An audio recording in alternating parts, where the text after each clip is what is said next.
Well, hey there, you're on the internet, I have some free time, and welcome to the Triple N Network, where all you newbie nib nerds can find all the news you'll need. Let's look at an ink today, shall we? Now, today's ink is the only ink I have by MontBlanc in a bottle, at least a contemporary bottle. I have a bottle of some of their black that must date back to early 2000, maybe? Irish Green! It's a very bright, jovial green. Kind of nice bottle. I always thought these looked like shoes. You know, like platform shoes. But anyways. All the tests were done. Well, actually that's not true. Since I've had a bottle of this is actually one of the earliest inks I began to test even before I started filming them. So some of these tests are quite old. And very varied because they were done in different stages. Like the Tomoe River test wasn't done until just recently because that's when I got the paper. So, but anyways, the majority of the tests were done with Hero 616s, especially this one, which is just a standard and fairly fine nibbed one. Tomoe River test also included one with this much broader and wetter nib.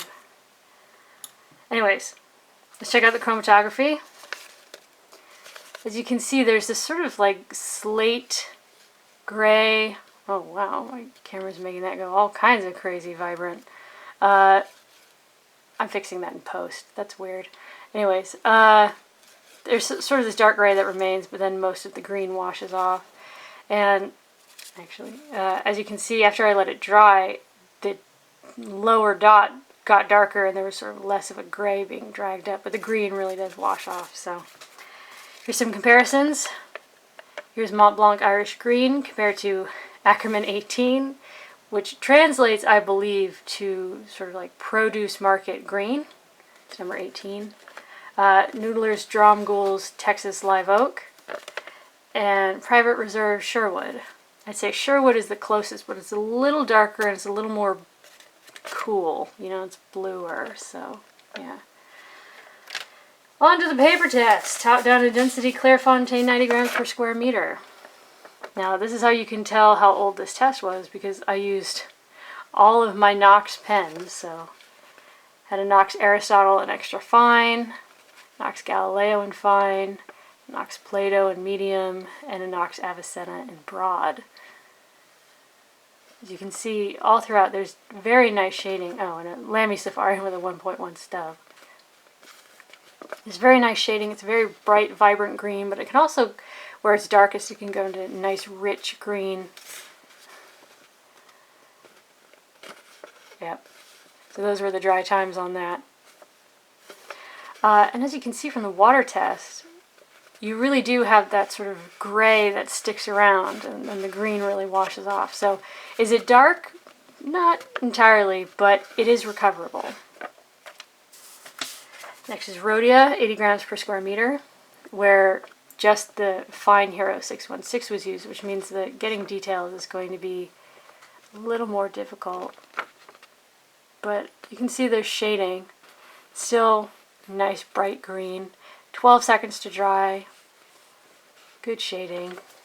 And again, the water test, there's that gray that sort of sticks around and all the green washes off. That was with essentially a Sharpie, so ignore those. Next is Tomoe River Paper, where I used both of the Hero 616s. So here in the fine, you definitely see some shading. It can be very bright and yet also very dark. I'm going to try. You also get this red-black metallic sheen. I'm going to try and catch it on camera. It's a halo effect, and it happens in the words as well. But yeah. Anyways, the fine took 7 seconds to dry, and the broad took 14. And because the broad is wetter, it sort of lays down more ink. And I think you might be able to see in the writing, there's a bit more of a halo effect. And there's a bit of sheen, but again, I think the scrubby is going to be the easiest place to catch it on camera. There you go. But yeah, considering this paper loves to just drag out dry times, I was actually pretty impressed with how quickly it dried. No bleeding, no feather, no spread. It's extremely thin paper though, so Echo, again, is always to taste. And again, the water test really isn't too bad. The gray at the center would definitely be recoverable if you had to sit down and focus on it, but all the green does wash away. Now, to quote Joni Mitchell, I didn't know what I had till it was gone. This is that old copier paper that's fantastic, and I didn't appreciate when I had it. But, yeah, so this was just the fine nib. Man, look at that shading. Isn't that nice? I said still smears and stays wet for between 5 to 10 seconds, but yeah. And again, the water test, the green mostly washed away and the gray at the center remains. Look at that though. God, I miss this paper. Moving on. Next is Mead Notebook Paper, where again I just used the fine 616. I'm going to try and hold this really still. As you can see, there's a lot of feathering. A lot of it. It's very pronounced. I said it's soaked in 4 seconds. So, you know, if you like were to really like press on it to try and smear it, you could get it to smear, but not with just like a glance. Yeah. There's spread too. Like even just on the copier paper, you can see it got a bit broader. Can you see that? Anyways,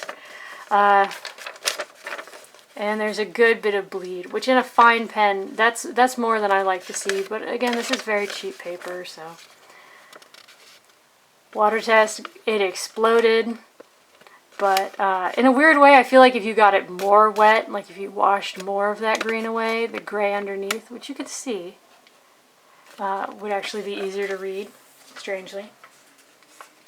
And lastly is Moleskine notebook paper, where again, I just used the fine Hero 616.